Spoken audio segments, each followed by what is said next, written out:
The orientation hall of the Galactic Military Academy fell silent as the massive creature entered. Drill instructor Caxthal, a towering Vraxian with scales that shimmered like oil on water, gestured toward the beast with one of his 4 arms. "Cadets, meet Ashkara," Caxthal announced, his translator device rendering his clicks and hisses into universal standard. A Korvathian warbeast, one of 12 remaining in the known galaxy. Marcus Chen tried not to stare, but it was impossible. The creature stood nearly 3 meters at the shoulder, its body covered in interlocking plates of what looked like living obsidian. 6 eyes, arranged in 2 rows of 3, glowed with an amber intelligence that made his stomach tighten. When it moved, the air itself seemed to ripple around it. "Ashkara has served in 43 campaigns," Caxthal continued, pacing before the assembled cadets. "She has bonded with 7 different handlers across 4 species. Each one became a legend. Each one survived situations that killed entire battalions." The Vraxian's eyes swept across the room, lingering on the 150 cadets from across the Galactic Union. Humans made up only 3% of the Academy's population. Marcus was one of 5 in this year's class. "The warbeast chooses her own handler," Caxthal said. "We do not know how. We do not know why. But her choice has never been wrong. Today she will select one of you." A ripple of excitement and fear passed through the cadets. Marcus felt his heart hammering. He'd joined the Academy 6 months ago after Earth had been accepted into the Galactic Union. Everything here made him feel small. The technology, the aliens who could breathe methane or lift a shuttle with their bare appendages, the sheer scale of a civilization that spanned 3,000 worlds.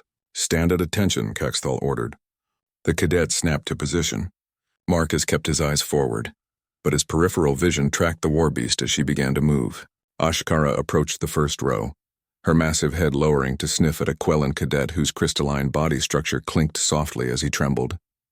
She moved methodically down the line. Sniff, pause, move. Her 6 eyes seemed to dissect each cadet, reading something invisible to the rest of them. When she reached a Thraxian whose species had evolved from apex predators, she paused for a full 10 seconds. The Thraxian straightened, hope evident in his posture. Ashkara moved on. Row by row, she worked through the assembly. Marcus felt sweat forming at his temples despite the climate-controlled air. He'd heard the stories. Warbeast handlers were given elite status, access to missions that could change the course of battles. They were also targeted first by enemy forces, marked for death the moment they set foot on a battlefield. The creature reached his row. She was massive up close, each breath a low rumble that Marcus felt in his chest.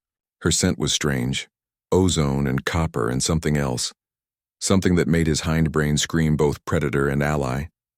She sniffed the Galasian to his left, spending barely a second before moving. Then she was in front of Marcus. Time seemed to stretch. All 6 of her eyes locked onto his. Marcus stared back, unable to look away. In those amber depths, he saw intelligence, yes, but also something else. Pain, loss, the weight of 43 campaigns. The memory of 7 handlers, each one now gone. Ashkara's nostrils flared, once, twice, 3 times. Then with a grace that seemed impossible for something her size, she sat. Directly in front of Marcus Chen, her massive head came level with his, those 6 eyes never breaking contact. The hall erupted in whispers. "Silence!" Caxthal's voice cut through the noise like a blade. The drill instructor approached, all 4 arms now hanging at his sides. A gesture Marcus had learned meant profound respect. "Cadet Chen," Caxthal said quietly, "step forward." Marcus's legs felt like they'd been filled with liquid nitrogen, but he moved.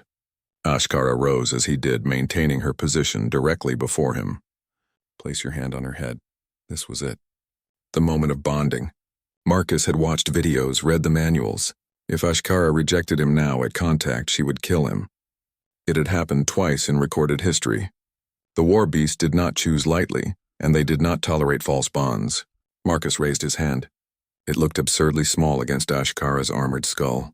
The moment his palm made contact, he felt it. A rush of sensation that wasn't quite thought, wasn't quite emotion. Images flooded his mind. Battlefields. 7 different beings, each one meeting Ashkara's eyes the way he had. Each one touching her like this. Each one gone, all of them gone. Ashkara had outlived every handler she'd ever bonded with. And she was choosing again. Choosing him. Despite the pain, despite the certainty that she would outlive him too. Marcus felt tears streaming down his face. Not from fear, but from the sheer courage of this creature. To love and lose 7 times and still choose an 8th. To keep fighting, keep bonding, keep hoping that maybe this time would be different. Why me? He whispered, knowing somehow she would understand. The answer came not in words, but in a feeling. Recognition. In Marcus, Ashkara had sensed something familiar. Something she'd found in every handler before him. Not strength, not fearlessness, not tactical genius. Stubbornness, the absolute refusal to quit even when common sense screamed retreat. The willingness to stand when standing meant certain death. The peculiar madness of loyalty that said, not one step back even when the galaxy itself was falling. She had found in the small human from the small world the same thing she'd found in 7 others. A pack leader made not of caution but of trouble. The bond is formed, Caxthal announced.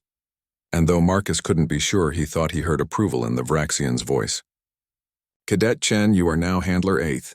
May you bring honor to those who came before. Ashkara pressed her massive head against Marcus's chest, a gesture that would have crushed his ribs if she'd used any real force. Instead, it felt like a promise, like a vow. They would face the galaxy together. They would fight together. And when his time came, when he joined the 7 before him, Ashkara would mourn, but she would also choose again. Because that was what War Beast did.